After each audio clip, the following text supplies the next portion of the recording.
guys, welcome back to my channel. Today we're going to be doing a new series called Basic Stitches.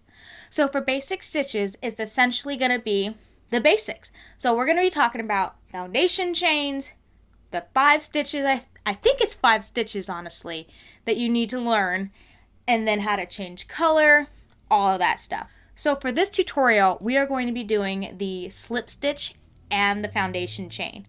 Those two things is basically how you start any crochet project. Once you learn that, you can start any project. So without further ado, I'm going to turn the camera down and I'm going to show you how to do this. Okay, so we are ready to get started. I have my yarn and I have my hook. For a little bit of terminology, this is the end of my project, which is the end of my skein, and this is the rest of the yarn, which is my working yarn. So the first thing I'm going to show you is the slip stitch. So I'm going to take my non-dominant hand and slide it under the working yarn. Now the goal here is to make an X under my 2 fingers.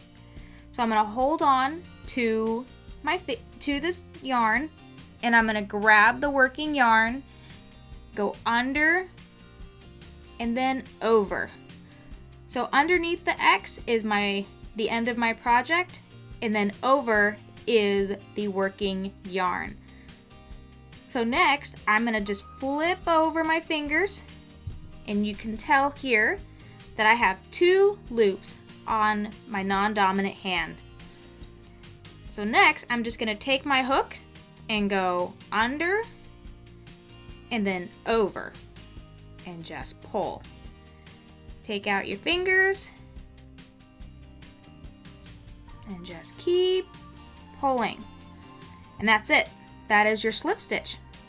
As you can tell, there's a huge loop right here, and we want the slip stitch to be flush up against the hook. So I'm just going to hold on to the working yarn and just keep pulling until it's flush up against there. Not too tight, just enough where it's just snug.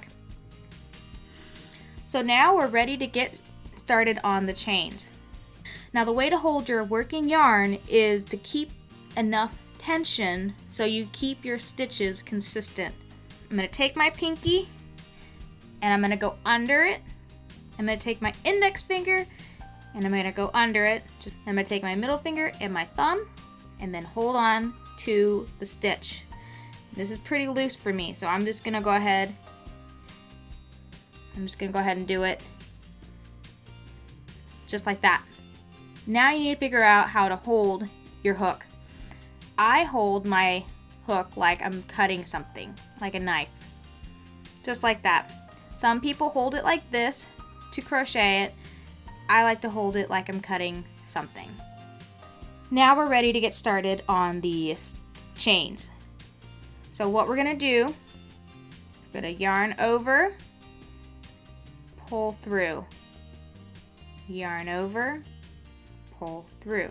And as I keep going with the stitches, I let go of my middle finger and my thumb to keep up with the stitches.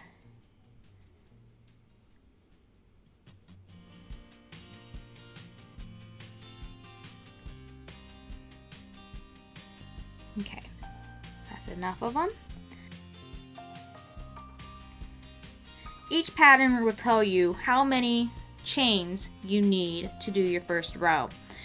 Now, as you can see, the V's are your chains. This little thing at the end is your slip stitch, and that never counts. So I have 1, 2, 3, 4, 5, 6, 7, 8 stitches. So you just chain however many the project is, and then you're done with your foundation chain and your slip stitch.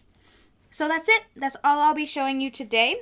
Just the foundation chain and the slip stitch. Now this will be the start of any crochet project you have. And I hope you found this video informative. If you have any questions, feel free and leave a comment in the comment section. And if you like this kind of content, feel free and hit the subscribe button. Hit that notification bell. That way you know the next time I post a new video. Alright, I'll see you next time. Bye!